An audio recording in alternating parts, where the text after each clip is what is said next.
Salut tout le monde, aujourd'hui on se retrouve pour une nouvelle vidéo. Donc dans cette vidéo je vais vous présenter mon potager numéro 6 ou numéro 7, je ne sais plus trop, je crois que c'est numéro 6.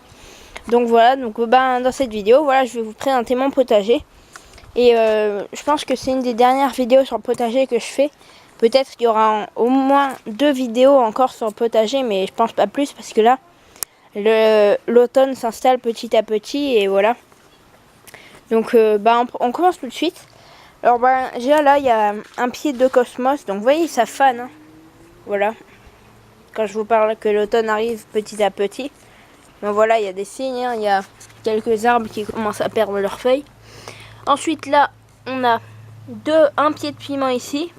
Donc j'ai déjà récolté un piment sur ce pied, un piment bien rouge que j'ai fait sécher, puisque ce sont des piments d'Espelette, et avec je ferai de la poudre pour pour épicer un petit peu les plats.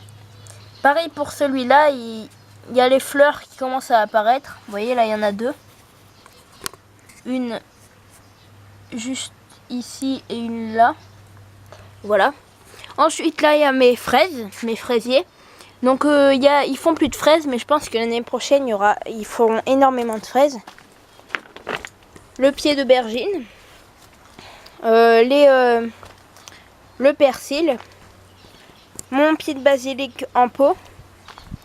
Ici il y a ma menthe qui fait des rejetons à la base. Ensuite, dans ces serres, alors dans cette serre il n'y a plus grand chose. Il y a un pied de ciboulette là-bas, tout au fond un pied de basilic fin vert. Et ici une laitue qui monte en graines. Et là, vous voyez, il y a le petit bourgeon de fleurs en haut. Donc je la laisse monter en graines, comme ça je récupère les graines. Car c'est une salade qui m'a énormément plu et qui est très très facile à cultiver, qui pousse assez rapidement. Ensuite là j'ai des laitues pommes princesse, très très belles. Voilà. Ici j'ai 2 pieds de basilic. Donc j'ai coupé les fleurs comme vous m'avez dit dans les commentaires. Et vous avez raison, ça fait des belles boules le basilic. Et du coup ça fait des feuilles, ça produit plus de feuilles que si je laissais les fleurs. Donc merci pour ces quelques conseils qui m'ont été utiles. Ensuite là, un pied de courgette, donc il meurt. Alors je sais pas, peut-être qu'il a chopé une maladie ou peut-être aussi que c'est la fin, voilà, que c'est plus la saison des courgettes et que tout simplement il meurt. Donc je ne sais pas trop, donc voilà. Mais l'année prochaine je le planterai à un endroit où il y aura beaucoup plus de soleil. Car cette année il n'y avait vraiment pas beaucoup de soleil, il n'y a que en milieu d'après-midi qu'il bénéficie un petit peu de soleil. Ensuite on va aller voir mon potager de tomates qui se situe juste ici. Alors il y a mes tomates cerises. J'ai laissé des gourmands pousser. Vous voyez, ça fait comme une jungle en fait de tomates pour les tomates cerises, et c'est beaucoup mieux en fait, puisque du coup j'ai beaucoup plus de tomates cerises et c'est il y en a plus tout simplement, du coup c'est mieux. Et pour mes grosses tomates, il y a je coupe toujours les gourmands, je les laisse pas pousser comme les tomates cerises. On a dû récolter au moins 60 tomates et c'est pas fini, là il y en a au moins encore une trentaine sur les pieds qui vont être récoltés. Donc voilà, c'est super bien. Ensuite mon pied de tournesol, très très beau. Donc j'ai coupé la fleur principale qui était beaucoup plus grosse que ces fleurs-ci, et pour pouvoir récolter les graines tout simplement. Et là vous voyez ces petits tournesols qui poussent aux extrémités des feuilles, enfin entre les feuilles et la tige principale, qui sont beaucoup plus petits que voilà la toute première fleur qu'il y avait, qui était vraiment énorme. Ensuite on va aller voir mon pied de melon. Voilà, très beau. Alors il y avait plein de petits melons qui avaient l'air de bien grossir et ils sont tous tombés, enfin pratiquement tous. Donc peut-être que, je sais pas vraiment pourquoi ils sont tombés, mais là il me reste 4 melons en tout. Alors il y en a un ici qui pourrait tomber. Alors je sais pas s'il va tomber ou s'il va rester.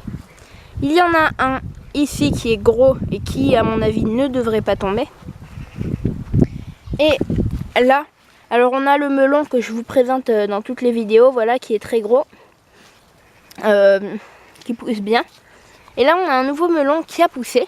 Donc vous voyez en dessous des melons qui sont sur le mur, je mets des trucs comme ça pour pas qu'ils soient déformés par le mur. Enfin pour qu'il y ait un petit peu de mou quoi. Ça fait comme des petits poussins pour mes melons. Et cette fois-ci on a un melon beaucoup plus rond, beaucoup plus joli, qui a vraiment une très belle forme comparé à ce melon-ci qui est un petit peu plus ovale. Donc là on retrouve beaucoup plus la forme d'un melon. Voilà, très très beau, bien rond, qui fait à peu près la taille de la paume de ma main. Voilà. Et pour terminer, je vais vous montrer mon petit bassin avec mes 2 poissons. Donc tout se passe bien, il y a juste l'eau qui est un petit peu verdâtre. Mais en dehors de cela, enfin, on voit quand même bien les poissons, vous voyez. Donc le orange il s'appelle Bob et le rouge Babor. Voilà les guêpes qui viennent boire hein, tout simplement. Qui viennent s'hydrater. Voilà. Hop, il y a les abeilles aussi, il y a énormément d'abeilles qui viennent boire dans l'eau. Et voilà tout simplement. Donc là on la voit bien fonctionner. Tac. L'eau qui coule dans tous les bassins. Donc voilà. Donc c'est la fin de cette vidéo, j'espère qu'elle vous aura plu. N'hésitez pas à mettre un pouce en l'air tout simplement si cette vidéo vous a plu. Et n'hésitez pas à vous abonner à ma chaîne et à aller voir mes autres vidéos. Bon moi je vous dis à la prochaine pour une nouvelle vidéo. Ciao!